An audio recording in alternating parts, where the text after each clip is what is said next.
Ko niekas nepasako moterims po 40?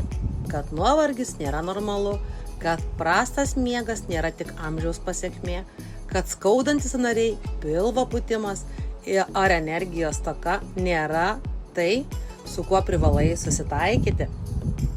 Po 40 mūsų organizmas keičiasi. Keičiasi hormonai, medžiagų apykaita, atsistatymas. Todėl tai, kas veikia prieš 10 ar 20 metų, šiandien gali nebeveikti. Svarbu nebadauti ir neieškoti stebuklingų dietų. Svarbu daugiau judėti, kokybiškai maitintis, išsimiegoti ir duoti organizmui tai, ko jam reikia.